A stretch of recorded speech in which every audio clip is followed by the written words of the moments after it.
Screen. Hey, and welcome into a Thursday edition of the Computer America Show.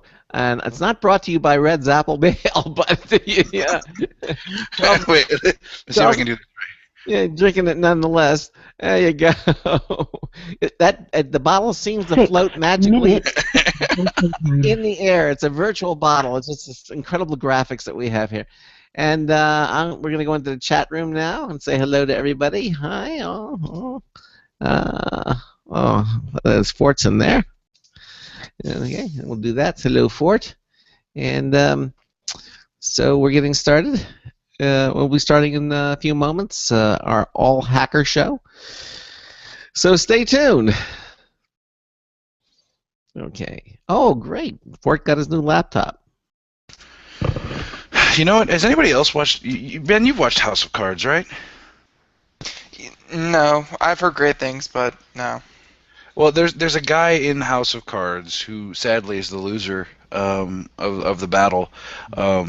Francis Underwood, the main character, Kevin Spacey's character. Okay. He's got this rule. 5 minutes until showtime. Thank you, Patricia. He's got this rule about because he's got people all over the world that he does business with and that do business with him. They're allowed to call him at any point during the day and ask any question they want, as long as it is a yes or no question. Yeah, so like, so like he gets so like he's sitting in the office with Frank, and it's like they call him up. It's like go, no, click, go, yes, click. I'm like I'm going to implement that. So can we bring up this new hacking topic, this cutting edge story that we can... Oh, you want to bring that up now? No, I'm just saying we can do it before we're going to do it tonight, right? We'll bring it up. Well, yeah, we'll bring that one up. There's a lot of things that are happening in the hacker community or in the tech community on a major, but the one thing that's the exclusive is the FBI is pulling off a covert 4 minutes now. until showtime. It's gonna be a lot less covert, when I'm done with it, but. They're pulling off a covert crackdown right now around the world, so it's going to be entertaining. All right, good. All right. Like, should I be barring the door kind of covert right now, or what? Unless you bought a particular piece of software in the hacker community, I think you're pretty safe. But but I know that I know what is it? I saw your handle on hack forums. It was Pickle Squirrel, Pickle Chipmunk. I saw that over on the forums the other day. So you might be a target. Yeah, there you go.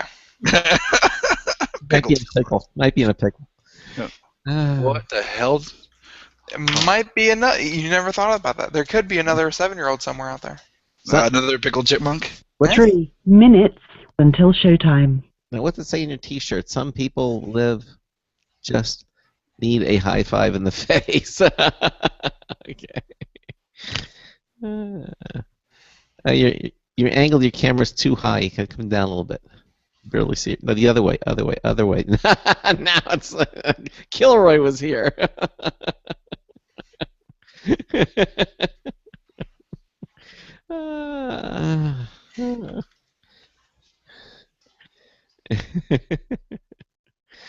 Okay. Oh, is that the menu for room service? It is. All right, Barn Grill. What are we having tonight? No, I never heard. Jack wants to know if you ever heard of pickleball. No. Pickleball? Pickleball.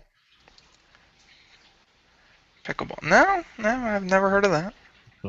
2 minutes until showtime. Now the camera's too low, Charles. You have to close a little.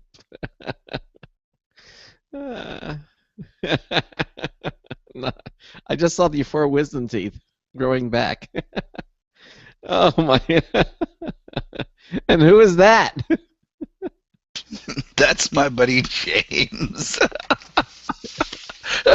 He might pop in from time to time.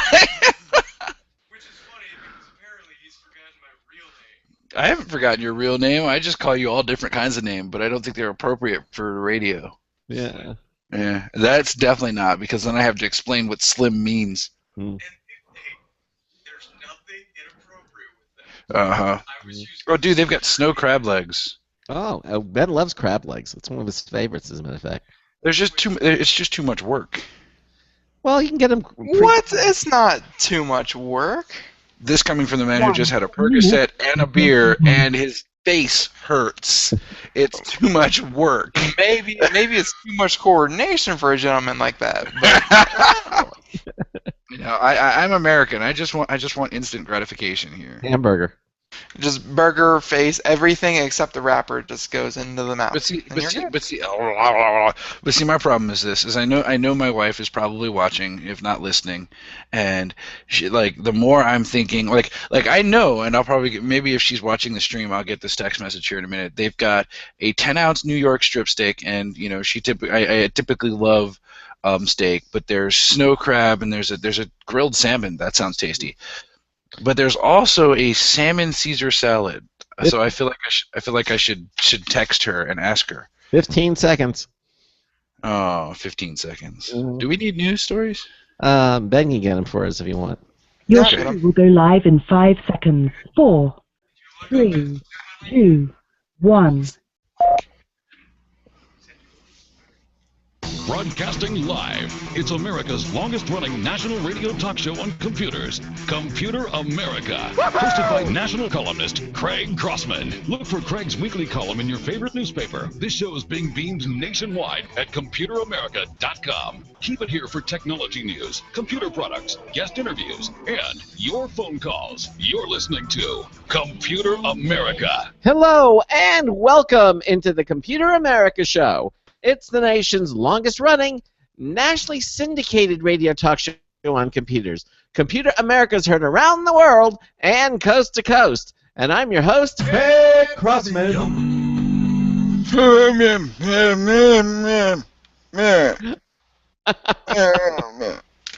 That's Charles Kendall. And I am your co-host, certified ethical hacker, slightly inebriated Charles Tendell. That's the best way to do a talk show, I guess. I think so. Well, you know, I mean, Ben and I before the show, we were swapping some interesting, tasty beer stories. So I think I'm gonna have to try the beer that he recommended. It's kind of weird though, because every time I look at Ben, I'm like, aren't you like 10? You know, and I'm Ben, by the way. I'm here too. You know, that's not nice. Well, you look. I mean, I think it's great because you know we've all seen the old pictures of Craig, and you know, as far as Craig is concerned, he's still in his late 20s. I am. You know? Even though he's been doing this show for 25 years, and at one point was a 70s lounge singer wearing bell bottoms and a white belt.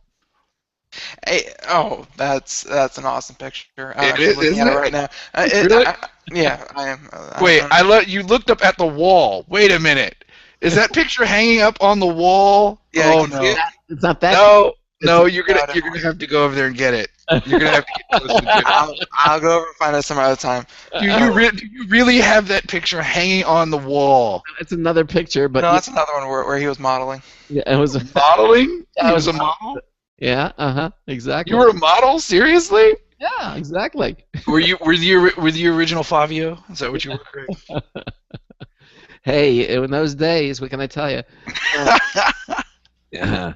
Anyway, Original Fabio.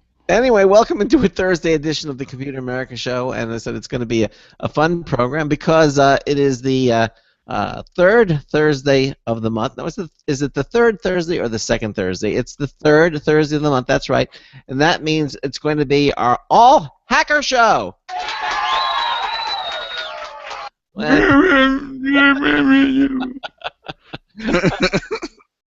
Exactly. It's all about computer hacking and hackers. We got some great stories. We got one I understand is a cutting-edge story.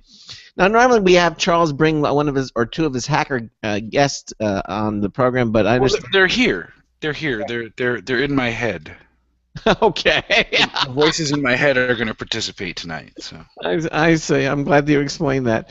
And we're going to be talking about hacking and different topics and news things, and it's just going to be a fun show because, as you heard, Charles is, he's back from having all 4 of his wisdom teeth extracted, and he's a little world of hurt, but he's on Percocet, and he's having a beer. So I think both of them are kind of kicking in and just making things a little strange and silly and fun. I think that's why you were like, you have to be on this show, Charles. It's your show tonight. You have to be here. And I'm like, but.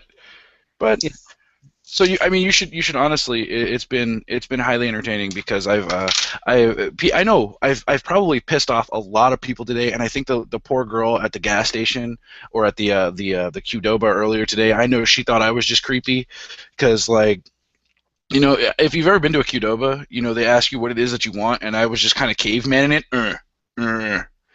Grunting and pointing, and then at the end she was like, would that be all for you? And I just looked at her and was like, yes. So I know she was like, what is this guy's problem? You should have these little cards printed out that says, "Excuse me, I've had all 4 of my wisdom teeth extracted, and I'm on Percocet." But those cards would only be good once. Yeah, that's right. Actually, you know what? I could use those. I could probably use those as a pickup line. That might work out great. I'm sorry, I've had all of my wisdom teeth pulled out, so I can't open my jaw very far. Can I have your number so I can text you? Text me my responses. That would work. I love how Ben is like, that could work. Taking My notes. God, that could work. Hey, Ben, you got a little dirt on your chin. No, it's awful scruff. Knowing our audience, I'm sure this is not new to anyone. Well, Ben was working today, and he didn't get a chance to shave. What can I say? But the sad thing is, this is about a week of growth. Oh. See, Charles Sandel likes to make the young jokes, but to an extent, they're true. Well, I mean, it's one, you and Craig both up until I got here. Like I don't think any of us have a current picture on the website. But even if you see, I'm gonna send Craig my latest picture, and I look even better in the new picture than I did in the old one. So All right, good. I mean, I know, Craig, you've got the one from the late 20s. both the late 1920s. Yeah, the late 1920s. And Ben, you had one from when you were like 16. Craig picked that, and that was my senior photo. Yeah, it was a good. That was the only one Craig had, and I'm all for getting a different photo up there. I'm actually in the middle of redoing the website. The whole website? Yes, I'm just starting from scratch. Still using Wix, but just redoing it from a whole nother different thing. And can I get in on that redesign? Because I'd like to bring it a little further into the new millennium. Oh, sure. But before I launch, I'll definitely let you take a look at it and change and make any changes you feel. We're going to have Wix back on the show, by the way. They've just made some major changes and upgrades, and I've added a whole bunch of new. I've noticed. I've been using it. I love it. Yeah, you like those? Yeah. Well, good, because are you going to use some of those new features? No, I'm going to go all old school. It's like, no, I'm going to strip it all down, and we're going to go HTML. Oh, we're going DOS on this thing. Wow. Best used on Commodores. That's our website. Oh, man. Actually, that would be highly entertaining if you could put that. This website would be best viewed in Lynx or on a Commodore 64 or in another text-based browser. I think that would be really cool. We'll use pseudographics everywhere. ASCII art. Use ASCII art everywhere. ASCII art. Hey, listen, if you have a comment, question, or suggestion, or whatever we're doing, call us. It's not toll free, but it's today. I think everybody doesn't pay for long distance charges, anyways. 347-884-8881. I'll get you on and get you through. 347-884-8881. That's the number. It'll get you through. We also have a special email inbox. It is live, LIVE, at computeramerica.com. Okay. You can also join us in our live interactive add-on chat room. From our homepage at computeramerica.com, you'll see the pull-down menu. It'll say chat room/video, or there's a button there that says chat room/video. Click that, and you'll see our chat room screen. Just enter in a username. That's the name you'll be known by when you go in there. Click the sign-in button in your Java-enabled browser. On a Windows machine, Mac, Linux, they all work. We'll move you into the Computer America chat room. And sharing that same page is our brand new live Computer America video streaming. And that's brought to you by Otherworld Computing. Quality products, expert support since 1988, now celebrating its 25th anniversary. if you have any Apple needs, Mac, you name it, anything that goes on a Mac, please check them out at their website at www.macsales.com. That's MACSALES.com, macsales.com. They got some great products there, great prices, and the best thing is their expert support for anything that you buy there. You go there, you'll be very happy that you did, really. Actually, you know why you were spelling that? It just popped into my head. MICKEYMOUSE, Mickey Mouse. That doesn't work for Mac Sales, unfortunately. It's not enough letters. But Well, did you watch the original Mickey Mouse on TV? It was black and white. Did you ever watch? I have seen the original Mickey Mouse on television, Yes. and that's not why that song randomly pops into my head. It's because my wife walks around the house and actually sings it, and it's funny because we were having this conversation the other day. I forget. I think we were driving to the airport Thursday. We were driving down to Denver to get a hotel, and we were going to hang out there. And I looked at her and I go, "How old are you?" She's like, "We've been married how long, and you don't know how old I am?" I'm like, "Well, I settled into saying that you were 13 because of all of the Mickey Mouse stuff, and I've completely forgotten what your actual age is." So now you're going to reveal on national radio how old she is. So the answer. I'm not. What? Not to live. For this particular radio show, she is old enough to be legally married to me. And that's all you need to know. And because no one knows how old I am. Yeah. Well, I watched the Mickey Mouse Club and when it was actually airing. I mean, not a rebroadcast, but a live one. I actually weren't you hosting it at one point? No, I was. I remember sitting down and watching it, and I was at my grandmother's house at the time, and she had a big TV there, black and white TV, and I remember watching as a little kid watching the Mickey Mouse show. Now, when you say big, well, in those days it was big. What exactly was big? Was it what exactly was big? Probably a 35-inch TV, They didn't make 35 inches back then. Well, when I was a little kid, so maybe it obviously appeared a lot bigger than it would now, because when so it was probably like a 7-inch television, and you were a little kid and your face was up against it. No, but when you're small, everything seems bigger to you. So yeah, it was a regular sized TV, and I remember watching the Mickey Mouse Club, and so. But anyhow, we're gonna kind of segue into hacking here somehow, and it'll happen. Yeah, it'll happen. Charles, I mean, this is your bailiwick, and so what's going on in the world of hacking? It's my what? Your bailiwick? What is a bailiwick? Not Bailey. It's your area of expertise. Oh, okay. I was gonna say I don't know what you just prescribed me to, but it's your area of expertise. And why don't we talk a little bit about what's going on in the hacking world? We can do that. You want to do that? Yes.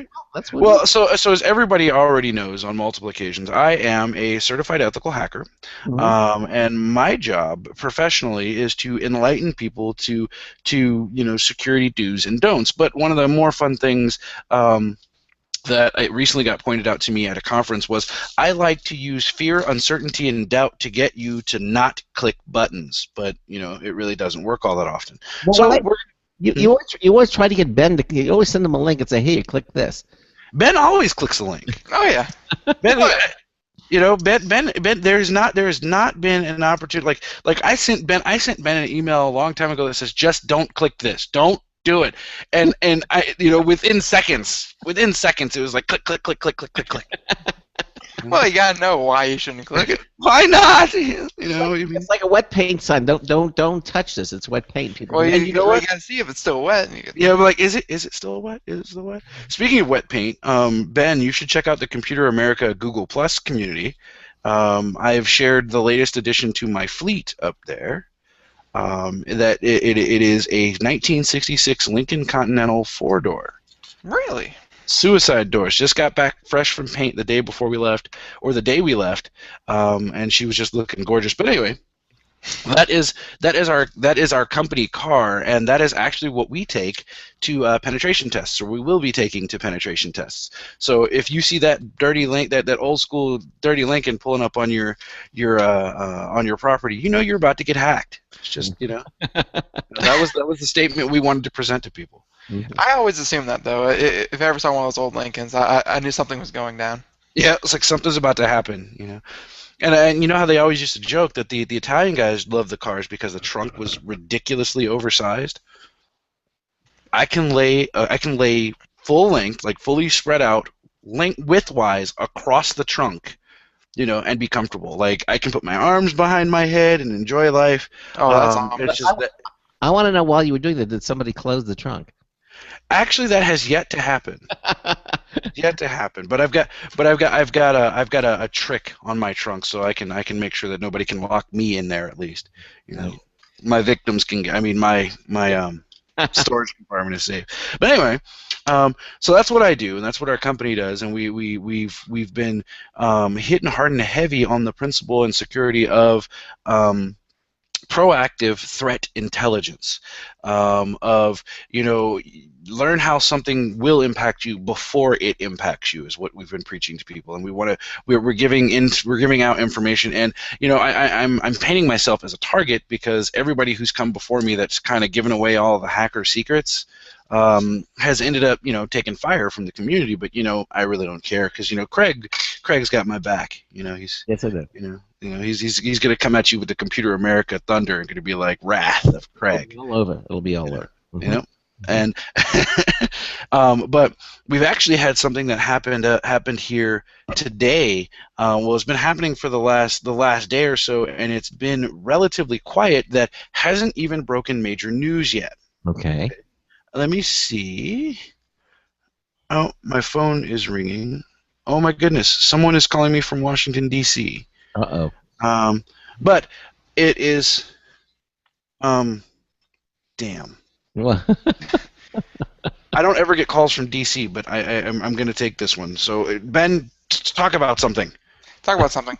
All right. Well, apparently, Charles Sindel has to handle that business call.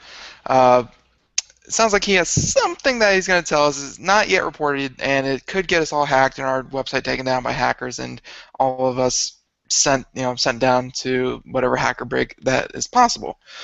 But in the meantime, Greg? Yeah. Do we have any news stories that we could do? While he handles that, if we look at the last night's stories, we didn't get to them all. Mm-hmm. Okay. And actually, there are a few good ones. We have one about e-cigarettes. I'm sure everyone has seen the commercials, going on about it.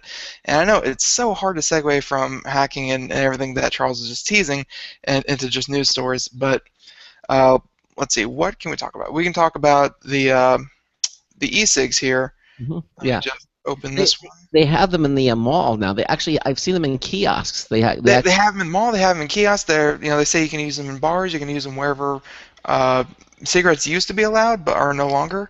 And everyone's like, it's just water vapor, so it's just completely fine to use. It doesn't matter. You can use it indoors. You can use it wherever you want. It's cool. So here's an article from Popular Science coming out and saying e-cigarettes are not harmless and should be regulated like cigarettes. Really? So kind of backtracking all that progress that e-cigs have made with all the commercials and the advertising and all that good stuff. But how can they be treated like cigarettes because there's no nicotine? They're not addictive. That's like just saying, sucking on a straw. They are addictive though, because they actually have little packs that go inside of them. You refill them with whatever the little flavor packs are in there, right. But they also have nicotine in them.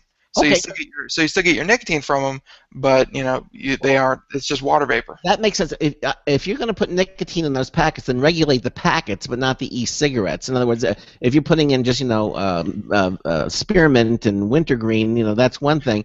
But regulate the packets that you buy that have nicotine in it. Then I can. Well, I don't think they're talking about actually regulating the e-cigs like cigarettes, keep them behind the counter, sell them that way, that kind of thing. I think they're talking about regulate them as in where you can smoke them, in bars and restaurants, and and that kind of thing. Because right now with e-cigs, because they're not, technically they're just water vapor, they let you smoke in restaurants using e-cigs. Yeah, this is true. or they let you smoke in the mall with e-cigs. Yeah. But apparently that might be going by the wayside. So, the article here, e-cigarettes have only been around for about a decade, and it's not really clear of all the health effects of vaping might be. But according to a comprehensive review of research on health effects and uses patterns of electronic cigarettes, there are certainly not harmless water vapor as many in the industry have claimed. So, they have a study here that they link to.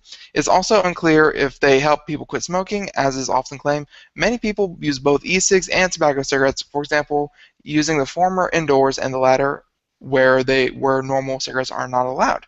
Yeah. So for that reason, the researchers at the University of California, San Francisco, suggested that the same laws and limitations should be applied to the e-cigs. Okay. Well, I see Charles Tindall is back.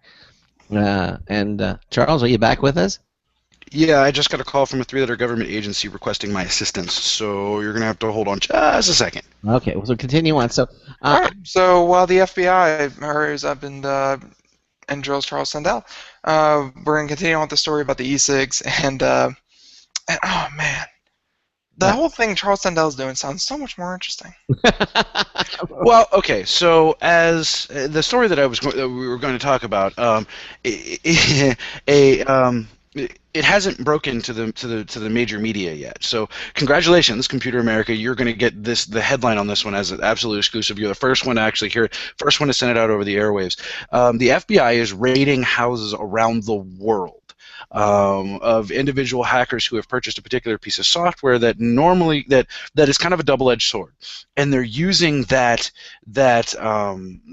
purchase as a springboard into catching them doing other things. So they're using it to get search warrants, and they're using it to kind of build cases around these guys. And some of my other news outlets, it went out, my PR guy did his thing, it went out, and they have all at once come back at me and said, we want more information, give it to me, please. So they're calling in odd hours, and apparently someone in an interesting place that if it is who they say they are, and it came up appropriately, and I'm doing my digital skip tracing now, if it came up the way that it says it is, I might have to be going to DC here probably very soon, so that would be highly entertaining. So I'm looking forward to that one. It's going to be something. This is going to subpoena you? No. I'm. It is not. It is the. I am not being requested to. They're not after me. They want to know how I found the information and how they can find the information without me. And my short answer is you can't. So I might teach a class and show them how to do it. I might show them my sources. Well, I'm not going to give them my sources. That's for damn sure. But I always enjoy helping any sort of law enforcement when it comes down to things like this. But hey, you want to know? You want more information? So he's going to call me back in about an hour. He had just gotten off a plane, and this should be entertaining. So. All right. Well, good. Maybe you'll keep us apprised of what's going on. I will. Unless they give me that high-speed piece of paper that says I can't see. So. So, are we actually allowed to talk about the one where they're raiding into people's houses? I can't. Well, I don't see why not. I was not instructed not to. So, what it is, there's a particular piece of software out there called B-Shades. It's a RAT, or remote access Trojan, or remote access tool, as people like to say, that was sold by a legitimate company. Now, selling this software is not illegal. What it does is it gives, like all those links that I had you click, Ben. You were giving me free reign. You were giving me open control of your machine. That's what I was doing. I was sending you, rats to hack your computer, and I was hoping to be able to hack Craig, but he enabled the webcam firewall, so it didn't help. All right. It's become it's the company who sold it have gotten into a. Excuse me. They've subsequently gone. So the raid was confirmed by the fact that the company itself disappeared, like overnight was gone. Website was gone. You can't contact anyone, so on and so forth. And particular individuals from everywhere, from the Netherlands to Germany to Iran, are disappearing. They're falling off the map, and the ones who are getting interrogated are coming back, and they're reporting that insert government agency here. brought me in and asked me questions. So what's happening is the FBI is getting very, very stringent on they're cracking down on cybersecurity, and they are going out of their way to lock it all down and to develop this defense. Now, some people are going to say it's a conspiracy, they're just trying to silence everyone. Other people are going to say, they're recruiting these guys. And I'm thinking, it's going to be an interesting, swift move on the FBI. In only a short few months, they've gone after the hacker for hires. They've gone after all of these websites around the world. Now they're actually cracking down on guys who just bought software. So it does kind of tote a scary line. You bought this software, the software is normally used for illegal purposes, we raided this company, we got their information, now we're coming after all of you. If you're a regular sysadmin, they really can't do anything to you. But they're coming and they're getting computers, and they're taking away iDevices, taking away mobile devices, they're taking away all this information to do these little short investigations, to rummage through stuff, and they're crippling people. If they were to kick in my door and take my computers away, I would have a bit of a problem. But, I really don't have to worry about it at this point. Well, that's good. Now, the software that B-Shades, the one that they're kind of leapfrogging off of to catch these guys. I mean, how is this in any way similar? Like, this guy bought a shovel, therefore he's trying to hide a body somewhere. That's the gray line. That's what everybody's saying. This software, it's designed to allow sysadmins to be able to remotely administer computers, right? It's a double-edged sword, much like every other tool in the hacker toolbox. In the right hands, it's an awesome tool, and it is designed to help people do their jobs better. In the wrong hands, it's a very bad thing. You saw I Am Legend, right? Yeah, it was with Will Smith, right? Right. In the beginning, they're describing the Krippendor virus, the Krippendev or whatever virus, right? Mm-hmm. She says, we took the measles and we made it do something good. So imagine a man, or imagine a very fast car in the middle of rush hour traffic, traveling at a high rate of speed, right?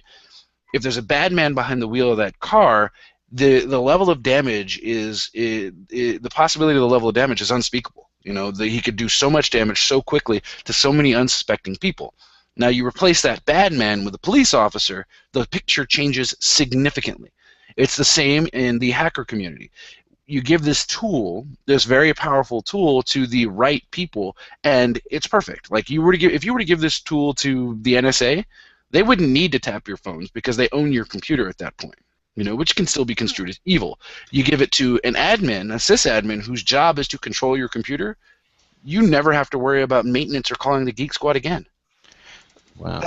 That seems to be the trend. Just whatever you make, whatever you build, whatever you have, in the wrong hands, it becomes a weapon. And I mean, but I guess it's this weapon, or this tool, B-Shades.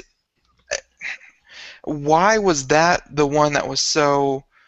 Why was that the one that was so ubiquitous among the hacker community? Is that just one that they latched onto? It's one of the good ones. It's one of the better ones. It comes with VPN setup. It comes with all these different setup mechanisms for it. It's easy to get. It's cheap, and it's very, very widespread. So if I had to guess with these guys, what's happening is the ones that are getting picked up, or the ones that are getting harassed about it, they're not. It's not just because they bought the software, right? It's not just because they own this particular piece of hardware. It's going to be they own this particular piece of hardware plus, they've been connected in other different circles. They're doing different things. Okay. And I guess they have their own methods of finding out, where they go, what they do, how much data they use on their internet connection, that kind of thing. Well, see, that's the other thing is most of the once they get it, they're not going to have a way to prove how these people used it. Like what they're going to end up doing is they're going to end up putting together a speculation of he had this particular piece of software installed on his computer, and with this particular piece of software, he had these files that he had generated on the computer, right? Okay. And these files that he generated with this particular piece of software, they're going to say he had an intent to distribute.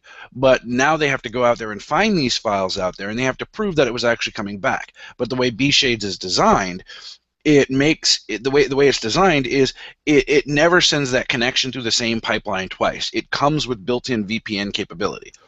So when you buy the software, you get a year or so worth of this VPN that routes all of this information all over the world. So there's no way for them to say that I've got active bots out there. Now, if you're sitting on a computer and your computer gets picked up and they take your computer and you've got an active CNC machine on there or a command and control machine on there, then they own you. They got you. Yeah. You've got active bots all over the internet, and they're going to take that from you. They're going to say, "Hey, we caught you red-handed."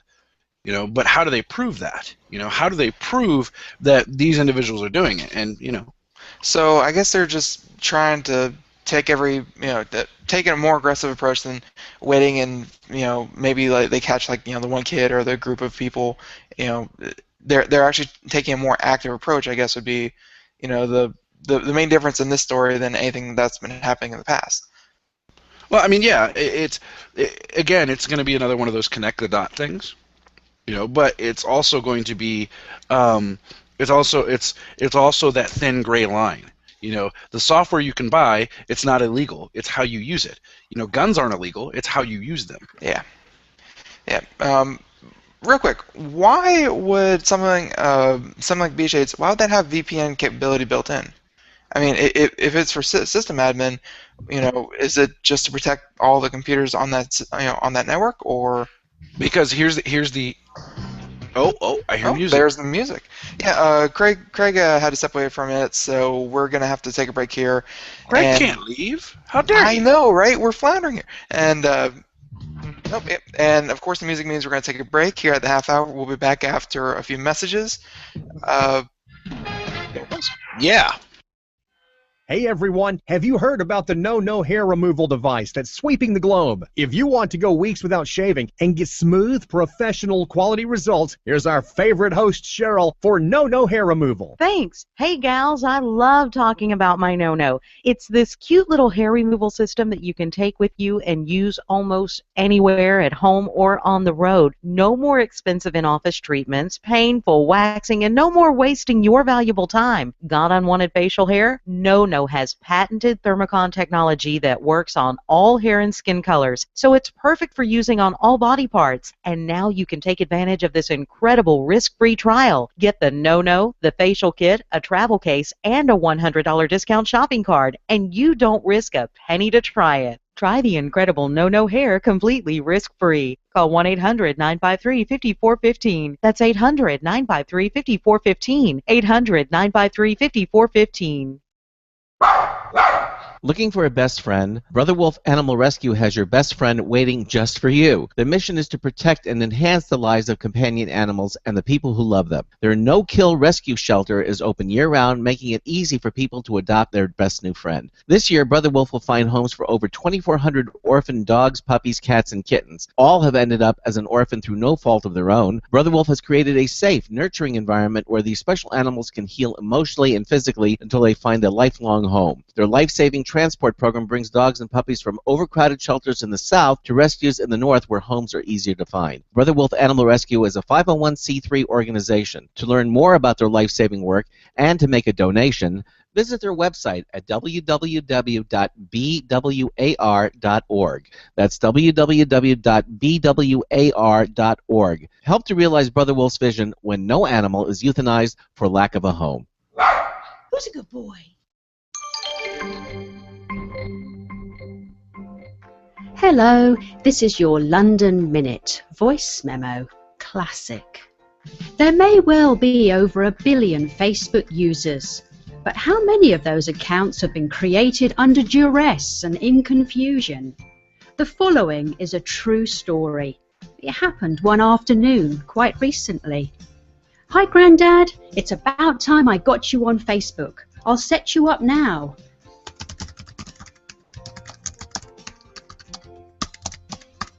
All done. I've got to go, Grandad. I'll tag you in some photos later. We'll keep in touch this way. Bye. Grandad looked puzzled. What's tagging, he thought. He looked at his new Facebook page and found goofy and embarrassing things his granddaughter was posting. He wanted to cover his eyes. To make it worse, privacy settings weren't considered, and Facebook notification emails began to pile up in his inbox. What happened that afternoon were the actions of a well-meaning, sweet granddaughter, but it was the worst introduction to Facebook that I could imagine. If you like the sound of the London Minute voice memo and want your company to sponsor my audio column, contact me at my website, loveyourcomputer.co.uk, or I'm on Twitter, @ComputerTweety. This is Patricia Reichel for Computer America. But of course, I timed that poorly because I put a cheese curd in my mouth I just saw as that. that segment stopped. Anyway, welcome back to the Computer America Show. It's me and now Ben. We've subsequently, we were talking about my Lincoln, and then Craig disappeared. So you see how we roll here on the Computer America Show. It's, I believe, what the business people call a hostile takeover. That's right. It wasn't hostile. We were cordial about it, don't you think? Yeah. No, no one suspects a thing. He just knocked on the door and be like, "Excuse me, sir, but you have to come with me." Anyway, Ben and I are talking. We're having a good time. We're discussing all things hackerism and this new FBI takedown. High-speed stuff. Loving it. It is subsequently my show because it is the third Thursday and we're doing all hacker stuff. And I am am I the host at this point or the co-host still? You are currently the host, sir. Go ahead. Go get him. All right, well then I am now the host because I took over this bad boy of the Computer America Show. And if you guys want to get in on the conversation, you want to talk to me, you want to talk to Ben, the Destroyer of Worlds, or also known as Pickled Chipmunk, give us a call, 347-884-8881. That number again, 347-884-8881 to get you on and get you through. Or you can join us over at computeramerica.com in our live interactive add-on chat room. Ben's there. I think Craig might still be there. Our normal gang is there. If you got an interesting hacker request, question, comment, or you want to do anything high speed with us, you want to ask me how I know these things, how we can go about doing these things, or how you can be a Jedi too, give us a call, shoot us an email, live@computeramerica.com. While you're over at computeramerica.com, check out the chat room. Right above it is this high-speed video. My graphics aren't up because I'm traveling, but the live streaming video is brought to you by Otherworld Computing. If you got a Mac, you need to learn this URL. You need to hold on to it and love it and make it your best friend. MacSales.com. Head over there. Great stuff from great people at awesome prices. And it's like your Mac, just stuff that works. Perfect. And also, didn't think I heard the phone number in there, so I have it right here. The number, if you want to call us, is 347-884-8881. You might want to take a hold on that, though, because I'm pretty sure Craig handles the calls and that kind of thing, so you may not get an answer at the moment. So what you're telling me has happened is we took over the nation's longest-running nationally syndicated radio talk show on computers and technology from its host, because it does say Craig Crossman's Computer America, and then made him the secretary? Yes, but he has. Have you seen his ankles though? He can fill the job. Exactly. I don't know how I feel about that. I mean, Craig in a mini skirt and heels. It's the pantyhose though. It just makes everything look good. Doesn't matter. Does he wear a white belt with that too? Like a boss. Like a boss. So we're talking about this. The FBI is around the world cracking down on hackers right now, and I'm gonna get a text soon. My wife's gonna be like, "Hey, there's some guy in a dark-colored suit, knocking on our door," but it's it's good and it's bad. It's good to see that the FBI is taking a proactive role and catching the bad guys, right? But it's a horrible approach that they're going after these guys just based on a piece of software that they own. So how would you like it if I kicked in your door and said, "You, Ben, Destroyer of Worlds, Pickled Chipmunk, sir, you own Fruity Loops." Oh yeah. Yeah, and therefore I am caught in the crossfire just because I own Fruity Loops. I mean, Yeah. what really is the chance for casualty here? It should be. I would think if and of course I'm just one of those guys that thinks if you're someone like the government, you have access to funds and you have access to people who have access to brains. The chance for casualties would be small to minimum because they've thought this through. I mean, this is also the government we're talking about. That too. it's also a matter of they're going to go very broad and they're going to narrow it back down. They're going to run into a lot of people who don't know, the legalities behind it all. All they know is the Fed is now knocking on their door. That's all they know. They don't understand why. They don't know anything. They could be showing up and serving and showing them a temporary restraining order, and they'd think it was a warrant, right? So Yeah. it's going to be broad sweeping, and it's going to be kind of scary in a lot of cases. But they would, in order to be able to execute this kind of raid on a better level, they would have to be something along the lines of developing a case and probable cause and real reason to do so. But they're using that you own this particular piece of software as their probable cause to get a warrant and now come and seize your computers, and then what they find on your computers based on what was served in this warrant, now I can take you to jail. Okay, and of course, any just because they look at your computer, they can then take into account anything you have on there. They could be looking for you hacking and taking someone else's personal information, like credit card numbers, or they could catch you for something else completely different. Just the amount of things that they could catch a person on is pretty big, isn't it? Yeah. Yeah. And by the way, I went to B-Shades and I tried going to their website. You were right completely. It's gone. It won't even load. It's not even down for maintenance. It's just not even a registered domain anymore. Use the Google cache. You can actually pull up what it used to be. Oh, let me check that out. Cached. Yep, and that's gone. And I also noticed that it's a European website. Yep. And by the way, yeah, you're right. The cache is still up there, just not without the fancy CSS. So it's kind of basic. But I mean, it's a European website. Did they have anything to do with that? I didn't think they'd have access to European websites. And who? B-Shades? No, wait. So B-Shades pulled itself down. No. Well, that's the thing right now. Nobody really knows. B-Shades by itself goes up and down on a regular basis, but the fact that everyone did the fact that everyone at the same time is coming back and reporting, hey, I just got raided by the Fed, this is what's going on, and that website is down permanently, is what's got everybody even more freaked out about it.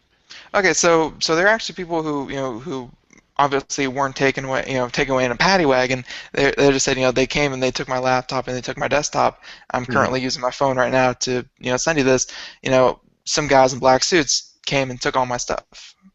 Right. And so it's spreading word of mouth through the hacker community, which apparently you're a part of, which I should have known and should have assumed, and and I guess that's how you're getting it. Yeah. Give me 1 second. I want to finish this one. Okay. Well, I'm a big deal at this point because now I'm the one with the keys to the kingdom, and everybody wants to talk to Charles at this point. So, I've got Ben, the Destroyer of Worlds, who got me first. But awesome. what this brings up to, what this leads me into on kind of a rant here is, look at things like net neutrality and all these other government functions that are beginning to creep in, and you're starting to see more and more government entities taking a more proactive approach to coming after these guys, right? What does that signal? Let's see. Does that signal a lockdown of the? As much as I don't like to say it, I mean, you can kind of look to what TV used to be, and I'm completely, shooting in the dark here what TV used to be because I wasn't around when that happened. But I mean, it was just a few channels. You could put anything you want on it, and now television is so highly regulated by the FCC. You have to go jump through incredible amount of hoops just to put anything up there unless you're on public access. But it sounds like the internet is kind of going that way, where it's just they're trying to regulate the internet in some fashion. Well, you can't regulate the internet. I mean, think about it this way. Everything that you know about the internet, is only the 10% that's above the surface, that's accessible via Google. Some of the deep web things that we're doing, that I'm using to confirm this information, you can't even find them on search engines. They don't even have a DNS name. You have to visit them via IP address. And the only way you know what the IP address of that is because you happen to have a throwaway phone that you got a text message to. You know. Yeah, and that's one of the funny things, though, is sometimes you hear not just legislation, but people talking about we need to crack down the if you ever hear anyone say we appeal to Google to take this down, and so it's not on the internet anymore. Google doesn't have access. They have crawlers that that catalog all the websites, at least the websites that they're allowed to crawl, and then they kind of give you an easy way to display and find them. Google is not the internet, as much as people don't like to hear that. They're like, Google, please take down all the child porn or what have you, and Google can't control that. They control what they cache, and and they do a pretty good job of it. But indexed, yeah, exactly right. And I mean that's an interesting misconception. People are like, well, I mean, Google is the gateway to the internet. It's no longer AOL or all these other guys because somebody realized early on you need a way to be able to find your way around the internet. Google is your very strong guide on this. But when you have, it's very simple. When you have a file on your website called robots.txt, and I know you doing websites, you're completely familiar with them, right? You tell that robot, you sit in the robots.txt to tell basically Googlebot to go jump off a bridge. Google has no idea what your website looks like. It's never seen it, it's never touched it, it doesn't know how long it's been up, nothing. No caches, nothing. And that's a very simple way to stay completely anonymous on the interwebs. And it's high speed and it's entertaining, but that is where the nitty-gritty, where the majority of the data that is the real internet lies, on those places that are not on Google. I believe it's called the darknet. You can call it darknet. You can call it the deep web. You can call it anything you want, actually.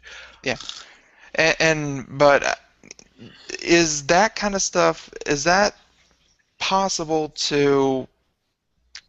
I know without Google and all that kind of thing, and it's hard to find, especially like I said with just IP addresses. Is it possible to go through and take all that down? No, not a chance. I mean, that's like saying you're going to reach out to my computer, like my computer directly, and you're going to take off pictures that are on my computer that I just so happen to be serving in my home or on my network or to anyone who knows that server address, to view. Absolutely not. And that's the beautiful thing about the internet is if I have a server that belongs to me, it's owned by me, it's connected to the internet by somebody else, somebody else's web host, so on and so forth, or I just happen to be in a country like Sealand or insert foreign non-extradition country here, I can post whatever I want, and you would never know it's there.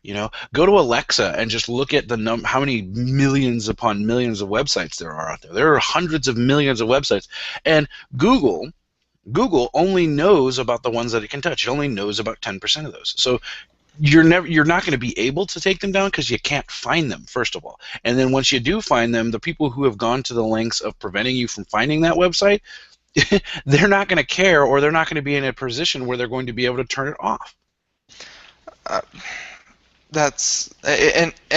mean, I guess where I'm headed with this is what is whoever is conducting these raids or not raids, but these takedowns. They're raids.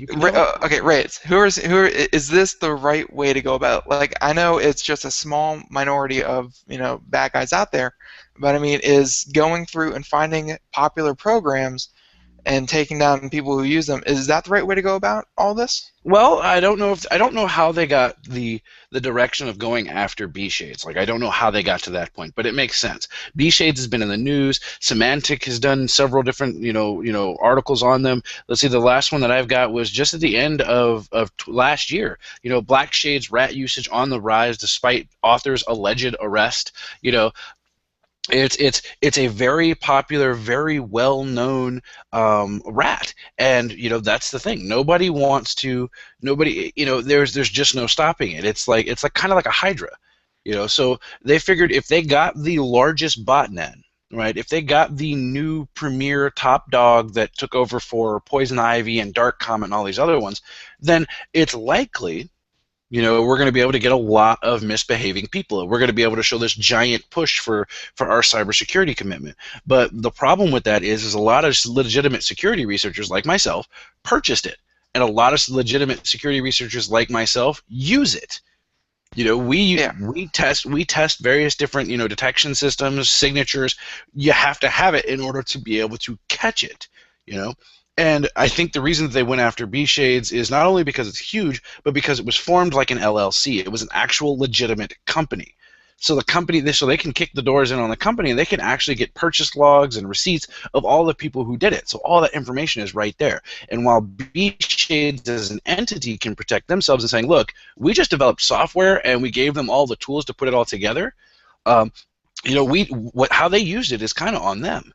And you know, and you had asked right before the break, you know, why would you bundle this with a VPN? Well, simply put, if I'm sitting in a hotel room right now, right? I'm sitting you know, I'm sitting in a hotel. Yeah. I can't control the ports that need to be forwarded for me to be able to get connections from my remote controlled machines. Like I could use it right, and like if I had B-Shades installed on my home, on one of my home or one of my server systems, I could actually just be able to remotely control it from here. But I wouldn't be able to do it because the ports on this end aren't open, and ports are like the windows and doors on your house, right? You know, so the VPN has all those ports available to you. You make the connection. It connects your machine, and now opens up all those ports so that you can see your inbound connections. Okay, so it's one of those, you know, VPN, as you know, as we talked with one of our sponsors before, VPN, they're most commonly used, you know, or at least most widely known now for use for, you know, downloading things illegally, you know, or visiting sites that you aren't supposed to, or just browsing the web anonymously to do, you know, to hack or whatever is the misconception, where, you know, VPN, like most of the other tools we talked about tonight, is just a completely normal tool that has legitimate purposes. Yeah. It can be used for evil, and does. A lot of people do use it for evil. I mean, for example, you drive a car, right? Yes, I believe I have an automobile. An automotive mobile device, right? There we go, yes. Some people would believe that the gas pedal is the same kind of thing. You know, your car in and of itself is a double-edged sword. In the hands of a law-abiding, normal person, it's a conveyance. It gets you from point A to point B. In the hands of a criminal or someone who wants to do malicious things, it's now the getaway vehicle. It's now an armored assault vehicle. It's, you know, you name it. It can be used for all these different things. And B-Shades is the exact same way. Okay, so now it's coming together. And so they're taking everyone down. B-Shades is nowhere to be found. Well, they're not. And this is the thing. They're not taking them down. What they're doing right now, and what's happening is in these raids, is they're going and they're questioning these individuals. Building a case. They're going in. They're seizing their information. They're in some cases they're just rattling their cages and letting them sit for a while, and then taking all of their stuff. You know, they're leaving them with a piece of paper that says, "This is why we took it. This is what we're doing. You know, this is where the information is, so on and so forth." And it's becoming a kind of a scare tactic. They have really nothing other than you're connected to this. So it's a giant what do they call it? A RICO case? No idea. No. Well, if you can catch one person doing wrong and all this stuff is in the same place, you know, I mean, just because they bust the guy who sells, you know, stolen watches. Not even stolen watches. They bust the guy who sells, you know, lower receivers for an AR-15. You know, he sells them legitimately as part of his business, right? He gets raided because it comes out that he's been selling these to, you know, Mexican drug cartels, and now everybody that ever did business with him is now potentially a suspect in, you know, a gun trafficking, and that's what's going on here. Okay. So, and you know, and like we talked about before, the chance for casualties is big, but I guess but again, like you said, start broad. It's a government tactic. Start broad, narrow down, see what you get. When this whole thing shakes out, what's going to be, you know, best case scenario? Best case scenario. Everyone that they ever questioned in this whole thing is arrested and put in jail for 10 years? Like, God, I hope not. Because, I mean, if they arrest everyone, and I see, here's what it is. What you're going to start to see is going to be the small time, what we call S-kids or script kiddies. They're going to get so shook that they're either going to flip, or they're going to turn, or they're going to give up a bunch of information, and it's going to be halted. It's gonna turn into one of those. They're gonna be scared, and it's gonna hurt the community a lot, and it's gonna turn that anarchy and that anti-establishment mentality into full force in a lot of those people. But they're also going to catch a lot of bad guys, a lot of guys who have been misbehaving, a lot of guys who are out to hack. They might actually catch some of the people who through 6 degrees of separation did the Target and Neiman Marcus breaches. So there is some benefits to all of this, but in the same respect, they're going on a huge witch hunt. And like for me, if they come after me, I have lawyers, I have money, I have all this stuff, and it's going to be like, you really picked the wrong guy to come after for this particular kind of thing. And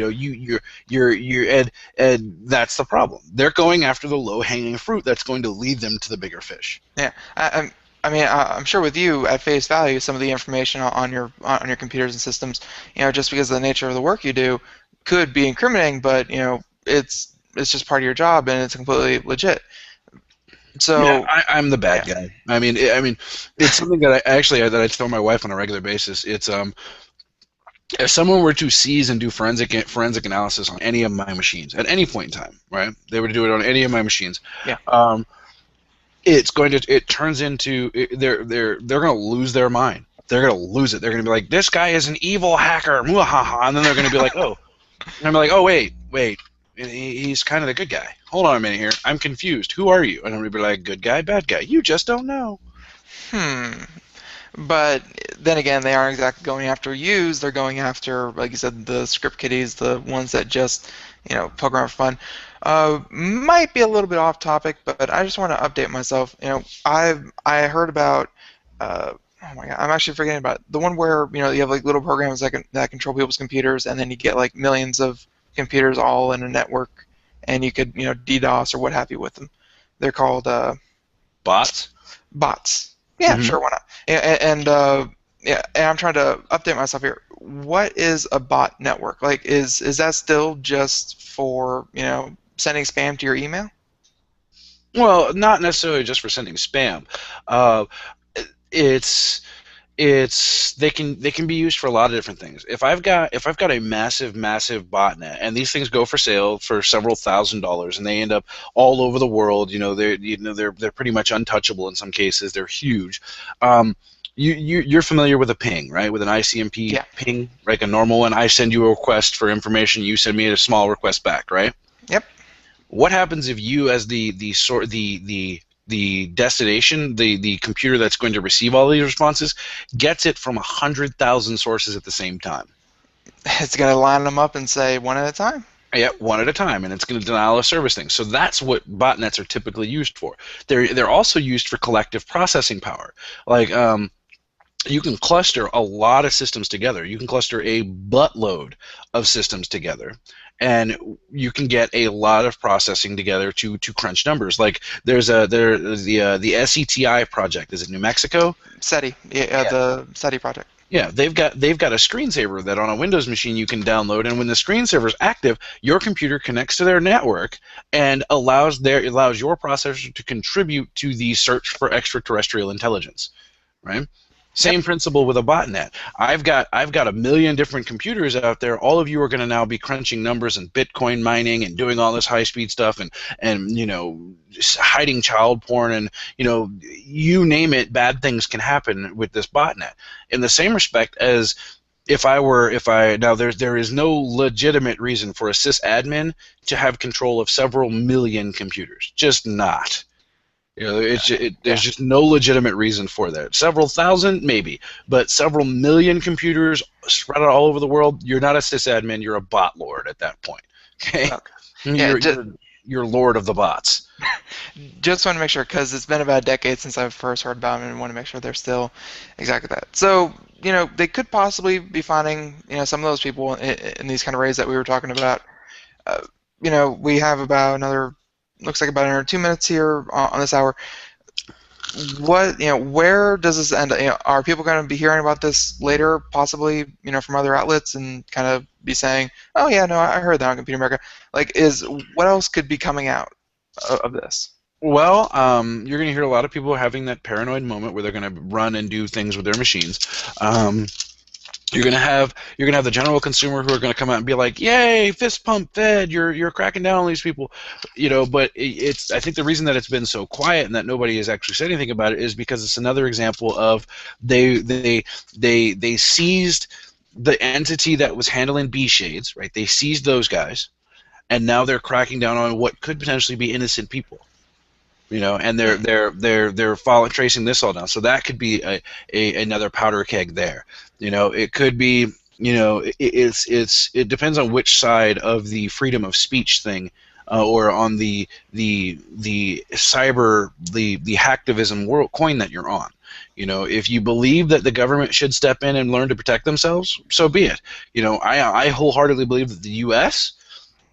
is so far behind the power curve on protecting itself from this type of cyber warfare that it's about time. You're doing it wrong. I mean, it is the American cowboy kind of way. Every other country, was like, you, little Johnny, learn to hack so we can hack them back. America was like, you, little Timmy, pick up that baseball bat and kick in that door. That was happening. For years we've been hearing stories about other government agencies sponsoring programs for children to learn how to code and how to hack and how to do that kind of thing. Of course, Russia and China are two of the biggest ones who actually taught their students how to hack, so they're pretty powerful. But I mean, yeah, I guess that's good that the U.S. government is trying to do something. I agree with you there, but they definitely can't be doing it right. So there's the music. Oh, that's the top of the hour. That's the top of the hour. We'll be, we have a whole another hour of the Computer America show, and we'll be back just in a moment. And Charles, not sure if you have another story or if we're going to keep on with this one.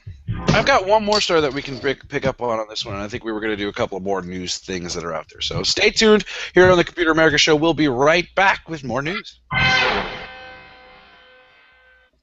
Broadcasting live. It's the only national radio talk show on computers to air every weeknight. Computer America. Hosted by national columnist Craig Crossman. The first hour's behind us, but there's still more of tech news, tech talk, and your phone calls. We're being beamed nationwide at ComputerAmerica.com. You got computer problems? Bring them on. You're listening to Computer America.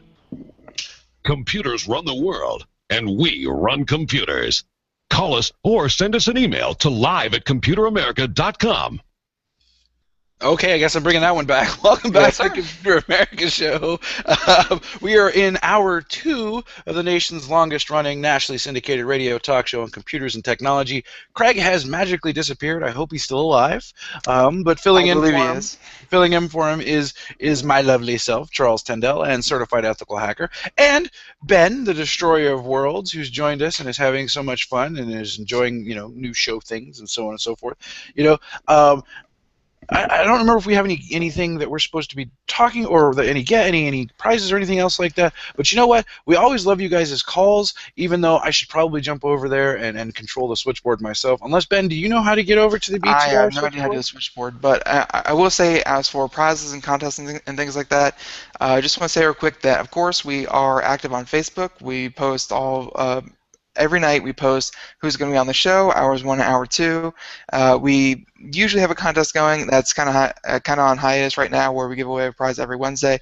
Go over to facebook.com/computeramerica. Give us a like, give us a shout out. I personally, as well as Craig, check that thing all the time, and and answer any questions you may have there. It's just another way for you to contact us and get your question in. Or if you just want to come by and say hi, that's perfectly acceptable too. Also on Twitter, so that's again at Computer America. Follow us and pay attention to all the tweets. We do all kinds of stories and that kind of thing on Twitter. And as for contests, we have our show reminder winner of the week that will be coming out tomorrow night. Usually in hour 2, we'll be announcing a winner for one of our great Logitech prizes. All you have to do is go to our website and sign up for our show reminder. The show reminder every week on Monday morning about. The show reminder is sent to your inbox through your email, and it's has the entire week's schedule. So you can kind of see what's coming up, who's going to be on the show, what we're going to be doing, all a week ahead, and it's the easiest, best way to keep up with what is happening with Computer America. And of course, just by signing up for that, you are automatically entered to win the prize that we'll be giving out every Friday night. So please feel free to do that. You will not, hopefully, regret it. Well, outstanding. Outstanding indeed. So, and right before the break, Charles Sandell and I were, we were talking about this story that he actually brought up. Please go back and check the Hour One sound. I'm completely drawing a blank on what it should be called. Download the full Computer America show in 2 separate episodes. It's broken down into Hour 1 and Hour 2. You can get those over at ComputerAmerica.com in our show archives, or you can get them on iTunes. You can get them on Blog Talk Radio. If you're listening to us live, you can get us over on the Boost Radio Network. You can get us on the IRN Radio Network. You can get us soon to be on the Global American Broadcasting Network. We're kind of everywhere, and we love to be there.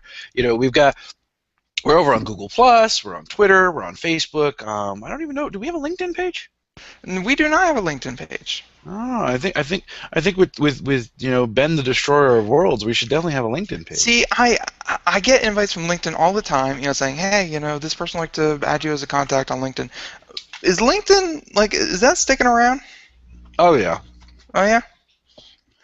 Because I heard give me more leeway when you ask a question, because I know you're watching me, and I put something in my mouth, and you were like, questioning time. No, actually, I'm not watching I that kind of thing. But, I mean, I've heard LinkedIn called, the business person's Facebook.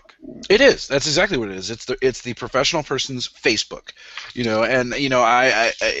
More people, my PR guy, everybody keeps telling me, Charles, you need to get back on Facebook. You need to get on Facebook. Everything that is anything is happening on Facebook. And I'm like, you know what? This is what I say to the people who say I need to be on Facebook. And if you're watching our live video stream over on ComputerAmerica.com, brought to you by Otherworld Computers, Otherworld Computing, it says some people just need a high five in the face. Too many people I know like that. To the face. To the face. So, may get a LinkedIn. Currently do not have one, but I guess it's my homework now to check in on that. I don't know. Maybe I'll come back and play on Facebook for all of 5 seconds. Every time I go on there, though, even for the company Facebook, I just feel dirty. Oh yeah. Yeah. Maybe because there's so many eyes on you. Well, that definitely could be it. I mean, I know that there are plenty of eyes on me now, but think about this. If the internet, we'll broaden it out, or even get even more specific with Facebook. If Facebook, in everything that's on Facebook, were a swimming pool, would you get in it? Well, knowing the internet like I know the internet, there is something called a cesspool that I believe has equivalencies here. Because you got millions of people all putting their junk into the swimming pool. You don't know what they're doing. I wouldn't swim in that. I think everyone knows teenagers, and Facebook has lots of those. So lots of hormones going on in that pool. But I heard they were jumping ship. Teenage. Because they say that because the older crowd, the parents and the grandparents got on it because everyone likes to stay in touch with each other, and because everyone is on Facebook with over 1.1 billion active users at this point. With everyone being on it, parents find it a great way to, especially long distance, to communicate with their kids and their teenagers and that kind of thing. So as soon as a parent finds out about it, guess what it is now? It's no longer cool. Well, yeah. Maybe it is time to go on there because now they're all adults. It's like Halloween. Have you ever looked at the evolution of Halloween costumes? When we were kids. When we were kids, we used to dress up for Halloween. You might be too young for these, but when we were kids, you'd dress up for Halloween. It was great. It was like you'd go out, you'd scare people, trick or treat, da da da. Now, as we got older, those adults are still dressing up, but the costumes didn't become scary. They became more skimpier. There's a good word. There we go. I was gonna say risque, but But I've seen Charlie Brown. I've seen the Great Pumpkin. They had the sheets, and they had the mummies, and they had the exactly. So But Facebook, it's still alive, still kicking. Yes, people are jumping ship, but I mean, and that's just anything on the internet. People get bored of the internet. Even Twitter, even Facebook, no matter how big it is, it will always find a way to fail. So.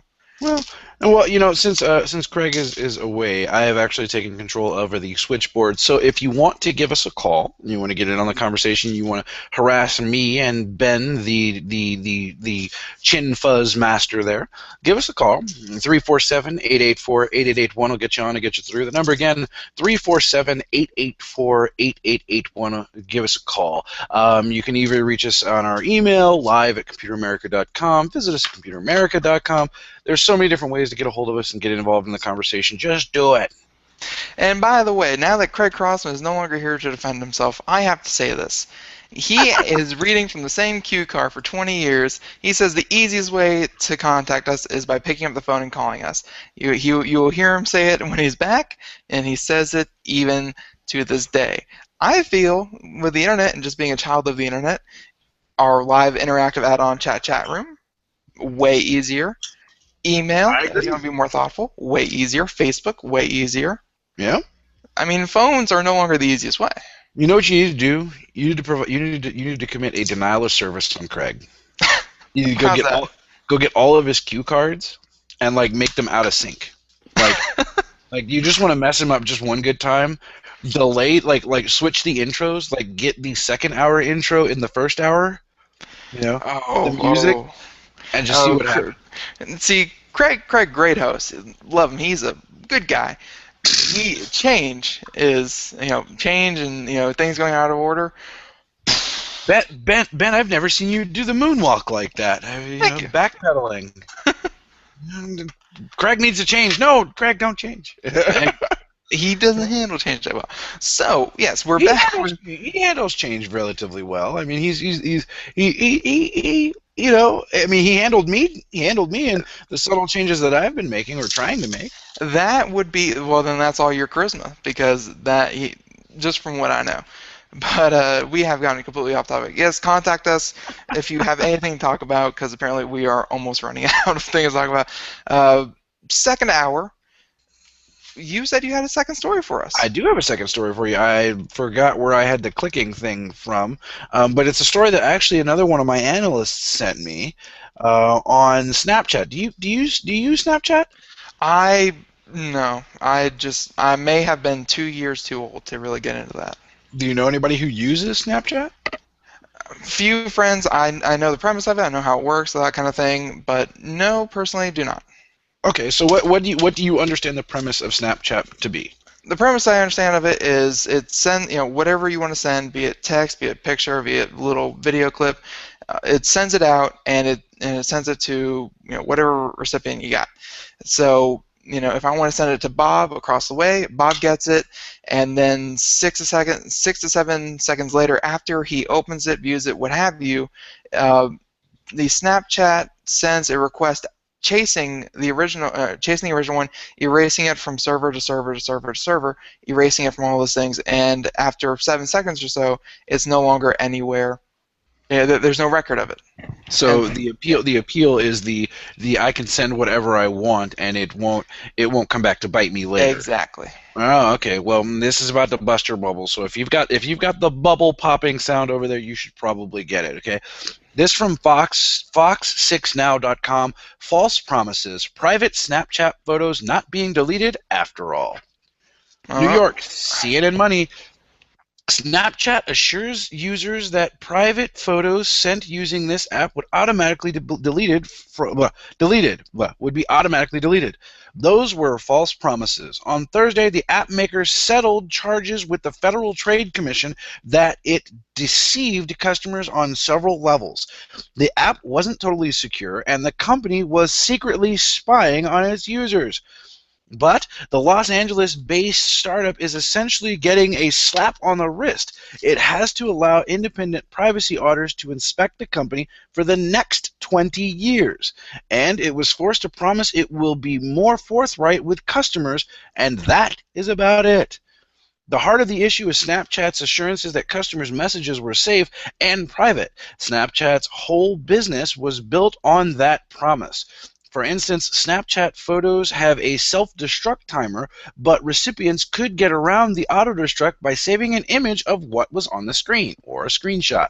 The company also had said it took appropriate security measures to keep the information safe. However, disappearing videos don't actually vanish. They were stored unencrypted on the phones. That meant anyone could just plug into a device into a computer and play the files. Snapchat was also quietly collecting information about its customers. The company promised it wouldn't track users, but surreptitiously followed an Android phone's every move. It also uploaded entire contact lists from iPhones without letting a customer know. It blew up in the company's face when hackers stole the contact information of 4.6 million Snapchat users and posted their usernames and partial phone numbers online. If a company markets privacy and security and as key selling points in pitching its service to consumers, it is critical to keep that promise, the FTC chairman said in a statement. On Thursday, Snapchat admitted to making mistakes. The company said it updated its privacy policy, app description, and notifications to users. While we were focused on building, some things didn't get the attention they could have. One of those was being more precise with how we communicated with the Snapchat community, the company said on its blog. Man, they are so right when they said in the middle of that article the whole reason that company took off was because of its proposed security, not saving anything, not tracking, that kind of thing. It took off on that promise. Uh-huh. And they just built on that. Yeah, and they pulled the rug. Yeah. I mean, it's like saying no, this is totally not a flat tire. You know, and then you get down the road, and it was. And you're driving on the rim. I mean, it's not that it's not erasing the picture, because I mean, if it was just on your phone and it kept a copy on your phone, I'd say that's just how the iPhone or the Android, that's how it works. It views a picture and it saves a copy of it. But the fact that it's on their servers and then that they're pulling more information from the phone than they said they were, that is no longer flat tire. That is driving on the rim, bending it, and breaking it. That's awful. And and like I said, the hackers pulling all their information, just kind of throwing salt in that wound. Not only were they hacked, but they were hacked finding information they weren't even supposed to have. Yeah. And I mean, my favorite thing about that article you just read, favorite, they changed their terms of service. Yep. They were like, oh, we have to fix this. Change it. Instead of saying, okay, we're sorry we did that. We're gonna bring back to you the service that you all know and love, that you were promised. Instead, they go back and say, well, here's how the new one works. Keep using it. They just changed their terms of service. Mm-hmm. That is amazing. A couple weeks ago, we did an article on Yahoo, and Yahoo was one of the first ones to allow the do not track feature in browsers and through other websites. And even though it didn't really work, even though it didn't work completely, they finally came out and said it though. They finally said that they are doing away with the do not track, and that Yahoo and the affiliated websites will no longer honor the do not track, because most browsers nowadays come with a little option. You can select it. It won't store cookies and that kind of thing and tell where you are or where you've been. Yahoo changed their policy from honoring those to they are no longer honoring those, and they are tracking everything you are, everywhere you've been, everything you've done, in favor of a quote-unquote personalized web. Mm-hmm. Hey guys, I'm sorry. Oh my God! No, wait, go away! Get back in the trunk, Craig. We were doing it. Listen, we're having a family emergency, and I think we're just going to have to shut it down. We're just going to. I don't know what else to do at this point, so I think we're just going to have to. Is everything okay? No, everything's not okay. I've got some problems, and I don't know what else to do. So I think we're just going to end the show, and we'll just finish it, and hopefully we'll just come back tomorrow if everything is all right. If not, well, then we'll do a best of Computer America. At least we can do that. But at this point, I'm just going to basically have to shut things down. All right. Okay, go. Call me. So, Let me know what's going on. Yeah. All right, everybody. Thanks for being here on the show. We're going to shut it down, and we'll see you hopefully tomorrow night. Bye-bye. Bye.